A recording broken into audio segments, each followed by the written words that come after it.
ये मुझे बहुत टोकने लगे, इसकी शादी नहीं हुई, इसकी शादी नहीं हुई, इसकी शादी नहीं हुई। मैं जाट कुल में पैदा हुआ हूं, और जाट कुल में कोई कवि भी हो जाए फिर उसकी शादी होती नहीं। मैं सत्य घटना सुना रहा हूं आपको। एक जाट की शादी नहीं हो रही थी, वो पंडितों के पास गया। पंडितों ने आज तक एक ही काम किया है दुनिया में कि कमाएं और खाएं हम। इसलिए बड़े नियम कायदे बना रखे हैं, बड़े नियम कायदे। दरवाजा किधर हो, किचन किधर हो, फूल किधर हो, पीली सरसों किधर हो, नीली सरसों किधर हो, पीली अंगूठी किधर हो, नीली अंगूठी किधर हो। वो इसलिए हैं कि कमाने वाले और हों और खाने वाले वो लोग।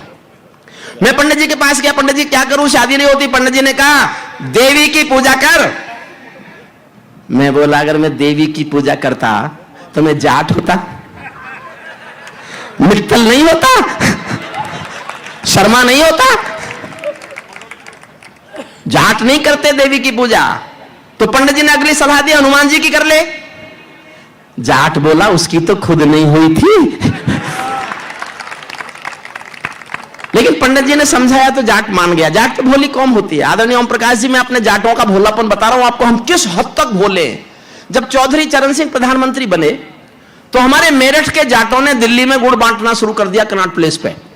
चौधरी आगे दिल्ली की ओर के, उनका आदमी प्रधानमंत्री बन गया और गुड़ बांटते बांटते फिरे। लोगों ने पूछा क्या हो गया, बोले मुंह मीठा करो घनी बड़ी बात हो गई। बोले जी हुआ क्या, बोले तुम तो मुंह मीठा करो घनी बड़ी बात हो गई।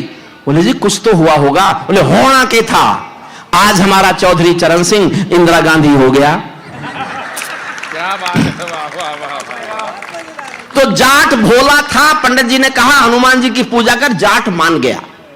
लेकिन एक शर्त पे माना कि पंडित जी साथ चलो, पूजा तुम ही कराओगे। तो जाट, चेंज देखना, चेंज। जाट पंडित जी को लेके पूजा करने आ गया, पूजा की सब बताया। अंत में जब पंडित जी ने कहा कि घंटी बजाओ, तो किसान अपने जाट अपने बैलों को साथ लेके गया था, हल जोत के आया था। पंडित जी से बोला पंडित जी चलो पूजा कर लेते हैं। अब वो बैलों की रस्सी जो थी वो पंडित जी को पकड़ा दी कि मैं घंटी बजाता हूं, आप बैलों की रस्सी पकड़ लो। घंटी बजाई तो बैल बिदक गए। बैल बिदक कर भागे तो जो बैलों की रस्सी थी उसका फंदा पंडित जी के हाथ में फंस गया। अब पंडित जी पीछे पीछे भाग रहे हैं। बैल भगे तो पंडित जी पीछे पीछे भगे, क्योंकि रस्सी उनके हाथ में बंधी हुई है। उसके पीछे पीछे जाट भागा। आप एक दृश्य का आनंद ले लो बस।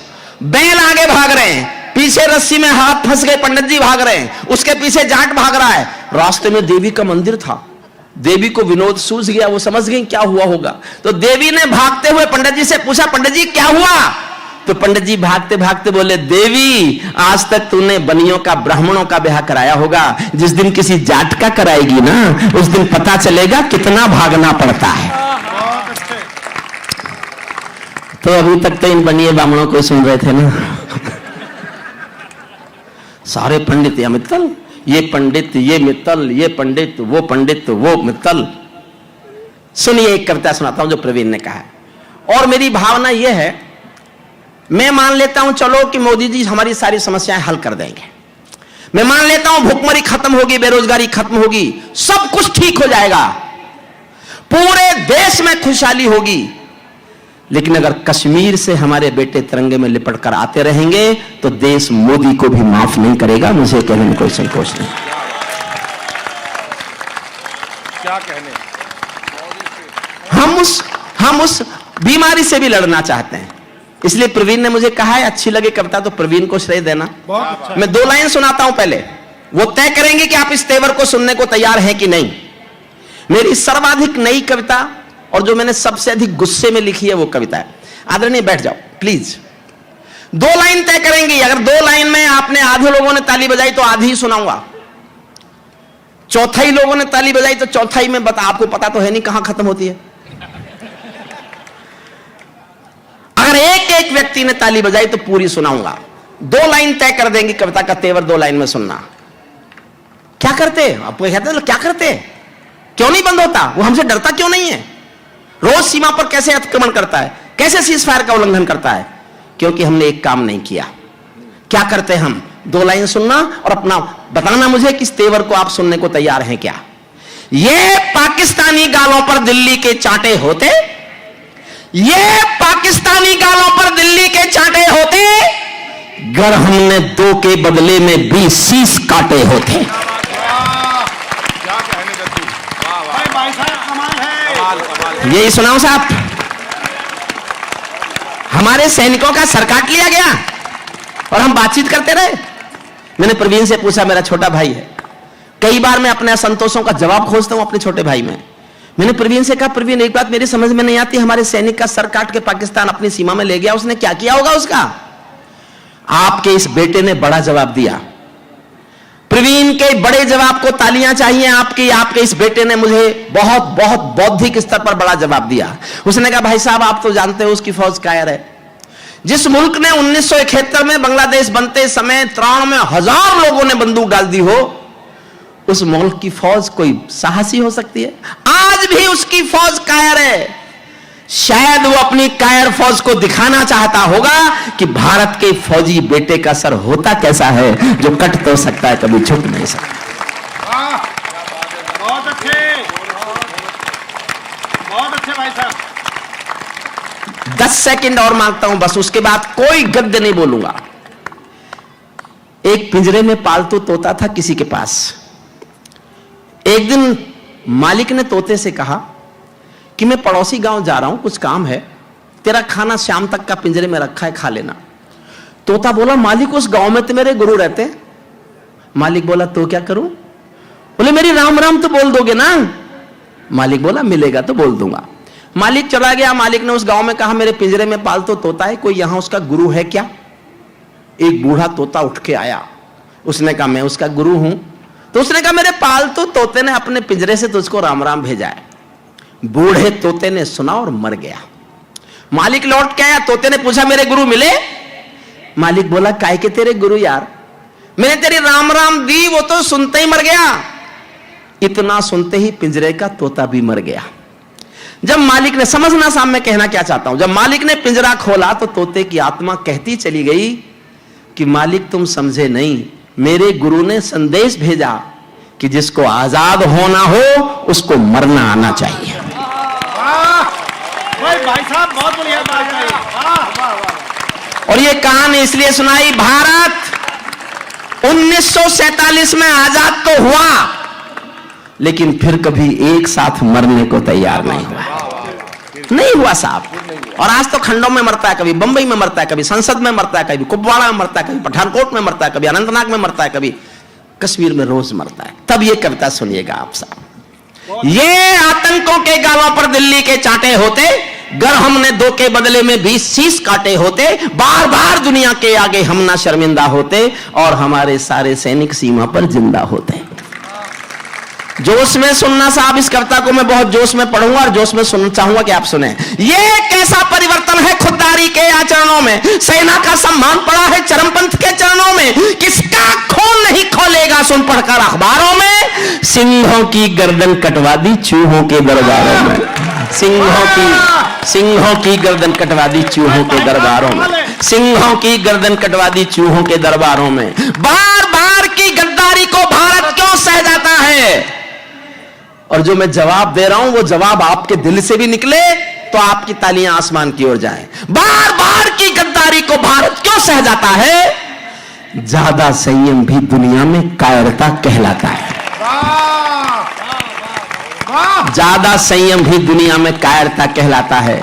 हमने 68 साल खो दिए श्वेत कपोत उड़ाने में, खूनी पंजों के गिद्धों को गायत्री समझाने में, भैंस के आगे बीन बजाना बहुत हो चुका बंद करो, खुद को बिच्छू से कटवाना बहुत हो चुका बंद करो, नाग फनी पर बेला चंपा कभी नहीं खिलने वाले, पत्थर की आंखों में आंसू कभी नहीं मिलने वाले, पत्थर की आंखों में आंसू कभी नहीं मिलने वाले।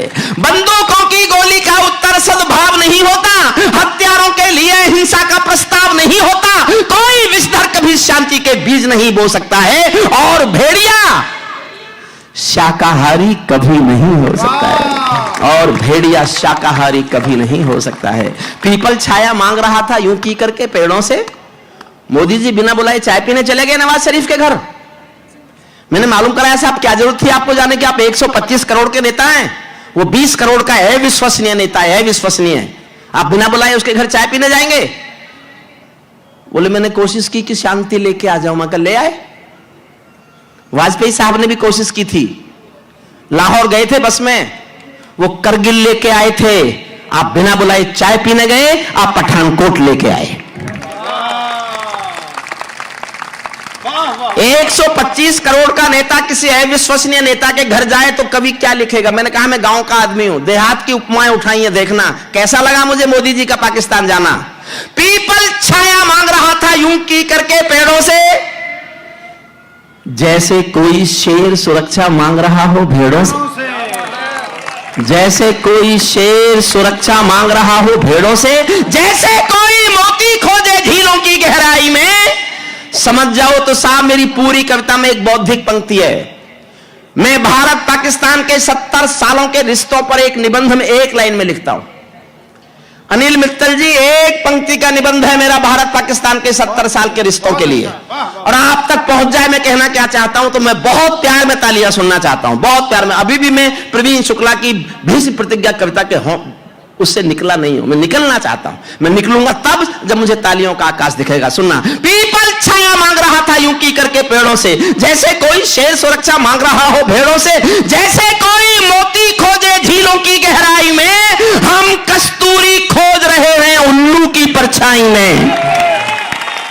हम कस्तूरी खोज रहे हैं उल्लू की परछाई में। जब सिंहों की राजसभा में गीदड़ गाने लगते हैं तो हाथी के मुंह के गन्ने चूहे खाने लगते हैं। रावलपिंडी वालों को सपने में काल दिखाओ तो केवल सपने भर का है वो मुल्क, उसको केवल इस सपने का भी एहसास करा दो कि हम एक्शन ले सकते हैं, तो उसकी सारी की सारी अकड़ निकल जाएगी। बिलावल है उधर एक, आपने नाम सुना होगा बिलावल, उधर के वो जो इधर के वो हैं।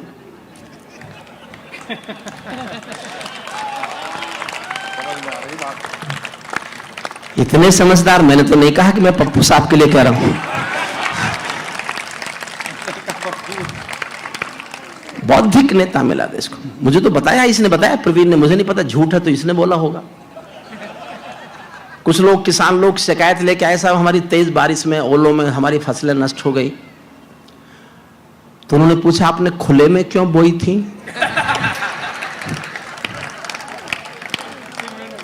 मुझे नहीं पता, ऐसा तो नहीं होगा, ऐसा नहीं पूछूंगा।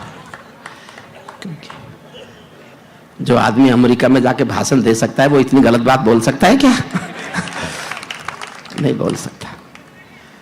बिलावल ने बयान दिया मुझे पूरा कश्मीर चाहिए, एक एक इंच। हमारे नेता गुस्से में, हमारे कवियों ने कविता लिखनी शुरू कर दी उसके खिलाफ, सब गुस्सा हो गए बिलावल से। मैं खुश हुआ कि पहली बार ठीक बोला। आप खुद सोचो, उसने कहा मुझे पूरा कश्मीर चाहिए। भाई तुझे तो हम तब देंगे जब पहले हम लेंगे, तो पहले हम ले लें फिर तेरा बाप ले ले।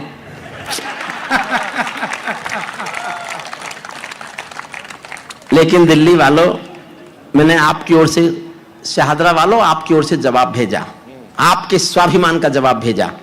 अच्छा लगे तो हंसना भी और तालियां बजाना। मैंने कहा बिलावल तुझे पूरा कश्मीर चाहिए? पूरा? तू जानता है ये हिंदुस्तान है, हिंदुस्तान में दिल्ली भी है, दिल्ली में शाहदरा भी है। यहां के लोग रेल में खिड़की के पास वाली अपनी सीट भी किसी को नहीं देते।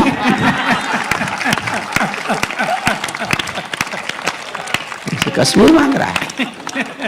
रावलपिंडी वालों को सपने में काल दिखाओ तो भारत माता की आंखों के जोश देना, जो सब आगे जोश में सुनना। रावलपिंडी वालों को सपने में काल दिखाओ तो भारत माता की आंखों के डोरे लाल दिखाओ तो दिल्ली वालों ठोकर मारो दुनिया के हथकंडों पर। इजराइल से जीना सीखो अपने ही भुजदंडों पर। इजराइल से जीना सीखो, इजराइल से जीना सीखो अपने ही भुजदंडों पर। भारत माता का बंटवारा है जिनकी अभिलाषा में, भारत माता का बंटवारा है जिनकी अभिलाषा में, वे समझेंगे अर्जुन के गांडीव धर्म की भाषा में। एक विचार गाता हूं।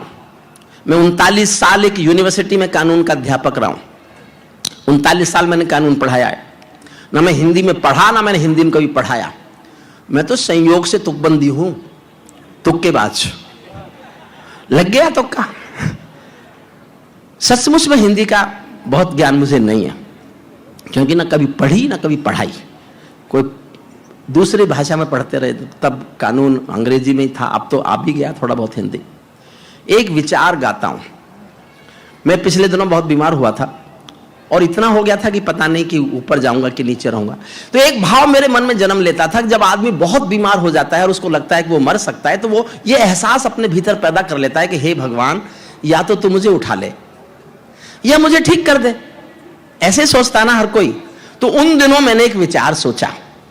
जब मैं ये सोच रहा था तो वो मैंने कश्मीर के बारे में भी सोचा। आप मेरे विचार से सहमत हो तो इतनी हिम्मत देना, मुझे मौका मिलेगा तो प्रधानमंत्री नरेंद्र मोदी जी के सामने सीना तान के विचार गाऊंगा, सामने गाऊंगा उनके। और ये भाव ध्यान रखना, ये भाव तभी उपजता है जब आदमी बहुत दुखी हो जाता है। जब रोज हम तिरंगे में बेटे देखते रहेंगे, रोज हमारे बेटों का संस्कार करेंगे, तब हम दुखी होकर क्या कह सकते हैं। इस विचार का मन देना मुझे। भारत माता का बंटवारा है जिनकी अभिलाषा में, वे समझेंगे अर्जुन के गांडीव धर्म की भाषा में। फूल मन के कभी नहीं खिलते कायर पर पार्टी में, नेहरू जी के श्वेत कबूतर मरे पड़े हैं घाटी में। दिल्ली वालों, अपने मन को बुद्ध करो या कुद्ध करो, कश्मीर को दान करो या गद्दारों से युद्ध करो। वाह, जय हो, क्या बात है। कश्मीर को दान करो या गद्दारों से युद्ध करो। जेल भरे क्यों बैठे हैं हम आदमखोर दरिंदों से, आजादी का दिल घायल है जिनके गोरख धंधों से। घाटी में आतंकवाद के कारक बने हुए हैं जो, बच्चों की मुस्कानों के संहारक बने हुए हैं जो, उन जहरीले नागों को भी दूध पिलाती है दिल्ली, मेहमानों जैसी बिरयानी चिकन खिलाती है दिल्ली। जिनके कारण ओम प्रकाश जी यहां बैठे हो तो उन्हीं की पार्टी से पूछ रहा हूं, जिनके कारण पूरी घाटी जली दुल्हन सी लगती है, पूनम वाली रात चांदनी चंद्रग्रहण सी लगती है, जिनके कारण मां की बिंदी दाग दिखाई देती है, वैष्णो देवी मां के घर में आग दिखाई देती है, उनके पैरों बेड़ी जकड़े जाने में देरी क्यों है, उनके फन पर एड़ी रगड़े जाने में देरी क्यों है, उनके फन पर एड़ी रगड़े जाने में देरी क्यों है। कश्मीर में एक विदेशी देश दिखाई देता है। मैंने रो रो कर लिखा, कश्मीर में एक विदेशी देश दिखाई देता है, संविधान को ठुकराता प्रवेश दिखाई देता है। वे घाटी में भारत के झंडों को रोज जलाते हैं, सेना पर हमला करते हैं, खूनी फाग मनाते हैं। हम दिल्ली की खामोशी पर शर्मिंदा रह जाते हैं, भारत मुर्दाबाद बोलकर वे जिंदा रह जाते हैं। बहुत अच्छे, बहुत अच्छे, वाह वाह। भारत मुर्दाबाद बोलकर, भारत मुर्दाबाद बोलकर वे जिंदा। साहब, मैं एक गलतफहमी जीता रहा हूं 1 साल, और वो गलतफहमी ये है कि मुझे ऐसा लगता है कि अनिल रघुवंशी की कहने से सर्जिकल स्ट्राइक हुई कि नहीं मुझे नहीं पता, लेकिन मुझे गलतफहमी ये है कि मेरे कारण हुई। क्या बात है। और आप कल्पना कर सकते हैं मैंने कितना गुस्सा किया होगा। 17 सितंबर को पिछले साल उरी में 17 सैनिक मरे पड़े थे और भारत सरकार ने 8 दिन तक कोई फैसला नहीं किया था। तब मैंने 2 लाइन लिखी थी, मेरे जीवन का सर्वाधिक क्रोध है ये। क्या बात है। मैं क्रोध में किस हद तक गया। मुझसे पूछा गया आप ऐसा बोले, मैंने कहा बोला और कुछ नहीं किया तो इससे भी ज्यादा बोलूंगा, इससे भी ज्यादा बोलूंगा। आपके बाहर बैठा हूं तो इसलिए बैठा हूं कि मैं आजाद हूं, मेरी जुबान आजाद है। आपके साथ होता तो मेरी जुबान आजाद नहीं रहती। किस हद तक मैंने गुस्सा किया सरताज जी, आप कल्पना भी नहीं कर सकते मैंने कितना गुस्सा किया होगा। सुनना, भारत मुर्दाबाद बोलकर वे जिंदा रह जाते हैं, हम दिल्ली की खामोशी पर शर्मिंदा रह जाते हैं। शायद तुम भी सत्ता मद के अहंकार में बैठे हो, क्या 17 मंत्री मरने के इंतजार में बैठे हैं? बहुत अच्छे। क्या 17 मंत्री मरने के इंतजार में बैठे हो? सेना पर पत्थरबाजों को कोई इतना बतला दो। प्रवीण को समर्पित करता हूं, मेरी इस साल की सबसे अच्छी पंक्ति है ये। अनिल मित्तल जी सुनना, एक पंक्ति में एक मैं इतिहास गाने की कोशिश करता हूं। सेना पर पत्थरबाजों को कोई इतना बतला दो, ये गांधी के गाल नहीं है, उनको इतना समझा दो। वाह वाह वाह वाह। ये गांधी के गाल नहीं है, उनको इतना समझा दो। दिल्ली वालों, सेना को भी कुछ निर्णय ले लेने दो, एक बार पत्थर का उत्तर गोली से दे लेने दो, एक बार पत्थर का उत्तर गोली से दे लेने दो। जब चौराहों पर हत्यारे महिमा मंडित होते हो, भारत मां की मर्यादा के मंजर खंडित होते हो, जब कृष्ण भारत के नारे हो गुलमर्गा की गलियों में, शिमला समझौता जलता हो बंदूकों की नलियों में, तो केवल आवश्यकता है हिम्मत की, खुददारी की। दिल्ली केवल 2 दिन की मोहलत दे दे तैयारी की, सेना को आदेश थमा दो, घाटी घेर नहीं होगी, जहां तिरंगा नहीं मिलेगा उनकी खैर नहीं होगी, जहां तिरंगा नहीं मिलेगा, जहां तिरंगा नहीं मिलेगा उनकी खैर नहीं होगी। बर्मा बांग्लादेश तलक सीमा पर बैठे रहते थे और हमारे नेता चूड़ी पहने बैठे रहते थे। दिल्ली डरी डरी रहती थी, पाक चीन की बॉर्डर पर सेना बांधे हाथ खड़ी रहती थी, किसके ऑर्डर पर? दुनिया को एहसास कराओ हम निर्णय ले सकते हैं, हम भी ईंटों का उत्तर अब पत्थर से दे सकते हैं। अब तो वक्त बदलना सीखो डरते डरते जीने का, दुनिया को एहसास कराओ 56 इंची सीने का, दुनिया को एहसास कराओ 56 इंची सीने का। सैनिक अपने प्राण गंवाकर देश बड़ा कर जाता है। कविता की सबसे अच्छी पंक्ति सुनना, और ये कहने की हिम्मत सिर्फ मैं करता हूं हिंदुस्तान में, सुनना मैं कहां बोल रहा हूं, इशारा समझना। बहुत अच्छे भाई साहब। सैनिक अपने प्राण गंवाकर देश बड़ा कर जाता है, बलिदानों की बुनियादों पर राष्ट्र खड़ा कर जाता है। जिनको मां के बलिदानी बेटों से प्यार नहीं होगा, उन्हें तिरंगे को लहराने का अधिकार नहीं होगा, उन्हें तिरंगे को लहराने का अधिकार नहीं होगा। राजमहल समाप्त करता हूं कविता, बहुत मन से आपने सुना। 100 नमन आपको, 100 प्रणाम आपको, अनिल मित्तल साहब आपको, सतमोला केश चौपाल को। राजमहल के आचरणों की गंध हवा में जाती है, राजा कायर हो तो बिल्ली सिंहों को धमकाती है। वाह वाह वाह वाह वाह। अंतिम पंक्तियां प्यार से विदा करके भेज देना। राजा दब्बू हो तो बिल्ली सिंहों को धमकाती है। भारत एक अखंड राष्ट्र है, 1.25 अरब की ताकत है, कोई हम पर आंख उठा ले किसकी भला हिमाकत है। धरती अंबर और समंदर को ये भाषा समझा दो, दुनिया के हर पंच सिकंदर को ये भाषा समझा दो। अब खंडित भारत मां की तस्वीर नहीं होने वाली, कश्मीर किसी के अब्बा की जागीर नहीं होने वाली, कश्मीर किसी के